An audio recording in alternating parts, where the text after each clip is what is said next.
Hey guys, আসসালামু আলাইকুম। আজকে বিকাল থেকে ব্লগটা শুরু করছি।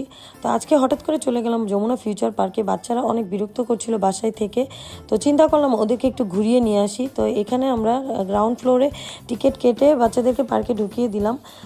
তারপর ভিতরে গিয়ে কতক্ষণ খেলাধুলা করলাম, ওরা অনেক আনন্দ করছিল। এখানে এসে বাচ্চারা খুবই আনন্দিত হয়েছে।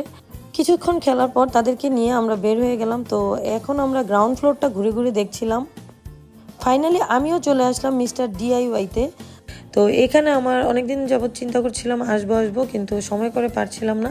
তো আজকে চিন্তা করলাম না, এটার ভিতরে ঢুকবোই আর দেখবো। অনেক রিভিউ শুনেছি, তো আমার তো মাথা নষ্ট। এটার ভিতরে ঢুকে সব কিছু মোটামুটি এত রিজনেবল প্রাইসে আর এত সুন্দর সুন্দর জিনিস, তো কোনটা রেখে কোনটা নিব আমি বুঝতে পারছিলাম না। তো আমি আমার বোন এদিকে ওদিকে ঘুরে ঘুরে দেখছিলাম, আর যেটা ধরছিলাম সেটাই ভালো লাগছিল। এত ভালো লাগছিল মানে বলে বোঝাতে পারবো না। তো আমার কাছে মনে হয়েছে অনেকটা রিজনেবল প্রাইসে এখানে পাওয়া যায়। আমি জিনিসগুলো নিচ্ছিলাম আর মনে মনে চিন্তা করছিলাম আমার হাজব্যান্ডকে যদি কোনোভাবে ভুলিয়ে ভালিয়ে এই শপটার ভিতরে নিয়ে আসতে পারি তাহলেই হবে। এতদিনে আমি একটা মনের মতো দোকান পেয়েছি যেখানে নাকি রিজনেবল প্রাইসে কিন্তু অনেক সুন্দর সুন্দর জিনিস পাওয়া যাবে। তো এখান থেকে বের হয়ে গেলাম। বের হয়ে আমি বোরকার দোকানে গেলাম। তো এই বোরকাটা আমি দেখছিলাম যে কেমন লাগে।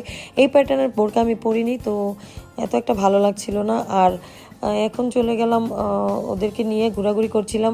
এটা হচ্ছে আরসালান রেস্টুরেন্টের পাশেই এই কাউন্টারটা। এই ট্রেনের মধ্যে অনেকক্ষণ ঘুরায়, 300 টাকা নেয়, বা বাচ্চাদের 200 আর বড়রা উঠলে 100। তারপর আমরা ওইখান থেকে চলে গেলাম বিএফসিতে খেতে। তো এখানে খাওয়া দাওয়া করে আমরা বের হয়ে গেলাম। খাওয়া শেষ করে বের হয়ে গিয়েছি, আর এখন আমার ছেলে জুস কিনছে এখান থেকে। তো তারপর আমরা চলে গেলাম রুহানি মোবাইল গ্যালারিতে। এই দোকানে রিজনেবল প্রাইসে অনেক ভালো ভালো মোবাইল পাওয়া যায়। আমার মোবাইলটা আমি এখান থেকেই কিনেছিলাম। তো তারপর আমরা বাসার উদ্দেশ্যে রওনা হয়েছি। তো পার্কিংয়ে চলে গেলাম। পার্কিংয়ে গাড়িতে উঠে আমরা বাসার দিকে রওনা হয়ে গিয়েছি। তো আজকের জন্য এতটুকুই। আমার আজকের ভিডিওটি যদি আপনাদের কাছে ভালো লেগে থাকে তাহলে অবশ্যই আমার ভিডিওতে লাইক, কমেন্ট এবং শেয়ার করে আমার পাশে থাকবেন। আল্লাহ হাফেজ।